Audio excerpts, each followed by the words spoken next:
कुछ समय पहले की बात है। चंदनपुर गांव में एक ठरकी अयास बुड्ढा रहता था। बुड्ढे का नाम रामपाल था। रामपाल सुबह होने की रात में रहता था। जैसे ही सुबह होती थी, गांव की आती जाती औरतों को छेड़ता था, उनकी तरफ गंदी नज़र करता था, अनाप शनाप बोले जाता था, जिससे गांव की औरतें बहुत परेशान थीं। आ रही है, रमेश की घरवाली आ रही है। ओए जाने मन, जरा हाथ तो हिलाती जा। क्या हाल है? होए होए, कुछ तो बोल जा। तूने तो कुछ नहीं बोला। अरे इसने तो कुछ नहीं बोला, ये तो ऐसे ही निकल गई। हाय रे मेरा मन, इसको तो तसल्ली नहीं होती। कोई तो कुछ बोले, कभी कोई कुछ बोलता ही नहीं। चलो अगली रास्ते बैठता हूँ अब। चलो इसको लाइन मारता हूँ। रतनलाल की घरवाली आ रही है।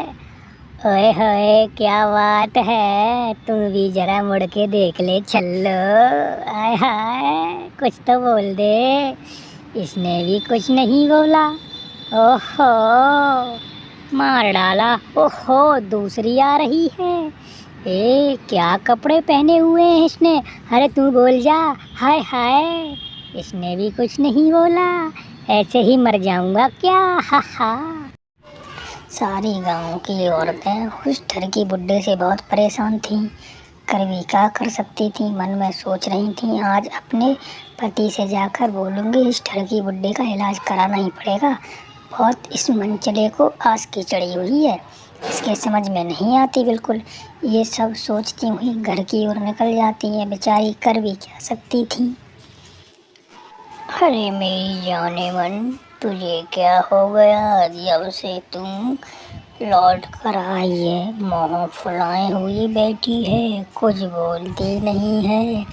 जल्दी से बता दे, मेरा तो दिल घबरा रहा है। क्या बात हो गई? कुछ तो बोलो, मेरी तो कुछ समझ में नहीं आ रहा जी। तुमको मैंने कितनी बार बोला है कि उस रामपाल को समझा दो। आज फिर उसने मुझे छेड़ा, गलत गलत इशारे कर रहा था, गंदी गंदी हरकत कर रहा था। तुम्हारी समझ में क्यों नहीं आता? अभी के भी जाओ उस रामपाल में, अभी 2-4 ठुमके लगाओ, नहीं तो मैं क्या करूं? जैसे ही निकलती हूँ वो मुझे छेड़ता है, मुझ पर बुरी नज़र डालता है। सुनो जी, तुम रामपाल से कुछ बोलते क्यों नहीं हैं? आज फिर वो हमसे गंदी गंदी बात कर रहा था, इशारे कर रहा था, कह रहा था मेरे पास आ जाओ। ऐसे तो हमारा घर से निकलना भी मुश्किल हो जाएगा। उसे तुम समझाओ ना, ऐसे कैसे काम चलेगा? सारी गांव की औरतों को छेड़ता है वो। हाँ, तुम भी ना क्या क्या बात अनाप शनाप बोलती रहती हो। अरे वो तो रामपाल पागल है, कुछ नहीं, बोलते रहने दो, कुछ नहीं होता। ये तो छोटी पूरी बातें होती रहती हैं। हाँ, गांव की औरतों के बातों का उनके पति पर कोई असर नहीं पड़ता। वो यकीन ही नहीं करते और ऐसे ही टाल देते हैं। अब उनकी समझ में नहीं आ रहा था वो करें भी तो क्या करें। हमें लगता है जिज्जी, इस बुड्ढे से छुटकारा पाने के लिए हमें ही कुछ करना पड़ेगा। हमारे घर वालों ने तो चूड़ियाँ पहन रखी हैं, चूड़ियाँ। उनसे बोला भी तो उन्होंने कहा जाने दो, कोई बात नहीं है। हमारी तो कुछ समझ में नहीं आ रहा, क्या करें क्या नहीं करें। हाँ, सही कह रही हो तुम सब। उस बुड्ढे को अकेला जंगल में बुलाकर उसको मजा सिखाते हैं, तब उसकी समझ में आएगा। उसकी समझ में ही नहीं आता, सारी औरतों को छेड़ रहा है। किसी दिन पता नहीं किस किस को छेड़ेगा, हमारी बेटियों को भी छेड़ेगा।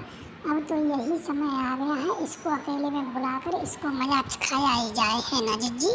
गांव की औरतें आपस में सलाह करके बुड्ढे को मजा चखाने के लिए तैयार हो जाती हैं। हाय हाय रामपाल काका, कसम से जुल्म ढा रहे हो। आखिरकार हमारा दिल आ गया तुम्हारे ऊपर। आज शाम को पल्ली वाले रास्ते जंगल में बरगद के पेड़ के नीचे मुझसे मिलने आ जाना, मैं तुम्हारा इंतजार करूंगी। ओए होए मेरी बर्फ की चटनी, मेरी जमालो, आखिरकार तेरा दिल मेरे ऊपर आ ही गया। तू जा तैयारी कर, मैं रात को बरगद के पेड़ के ही नीचे आऊँगा। हम और तुम जम के मज़े लेंगे, पूरी रात एंजॉय करेंगे।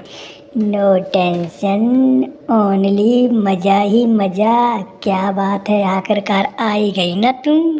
उसको बोलकर वहाँ से चली जाती है और रामपाल बहुत मन में खुशी होता है। उन औरतों की चाल को वह समझ नहीं पाता। जैसे ही शाम होती है, रामपाल बरगद के पेड़ के नीचे पहुँच जाता है। वहाँ गांव की सारी औरतें इकट्ठी होती हैं और रामपाल की अच्छे से बक्कल उतार देती हैं। रामपाल बेहोश होकर जमीन पर गिर जाता है। वो औरतें सारी बहुत मन में खुशी होती हैं कि जी हमको छेड़ता था, आज हमने इसकी बक्कल उतार दी, अब किसी भी औरत को ये नहीं छेड़ेगा। आय हाय रे, कितनी गलत गलत जगह मारा है, मुझे तो मार डाला। मैं किसी की औरत को नहीं छेड़ता तो आज बहुत अच्छा होता, यह मेरे कर्मों का फल है। अब मैं किसी को नहीं छेड़ूंगा, अपने घर पर चुपके से रहूंगा। इन्होंने तो मुझे बहुत मारा, ये दर्द मेरा नहीं जाएगा। हाँ। किसी की बहन बेटी को गलत तरीके से नहीं देखना चाहिए। वीडियो अगर अच्छी लगी हो तो चैनल को सब्सक्राइब जरूर कर देना, एक प्यारा सा कमेंट कर देना और वीडियो लाइक कर देना। धन्यवाद।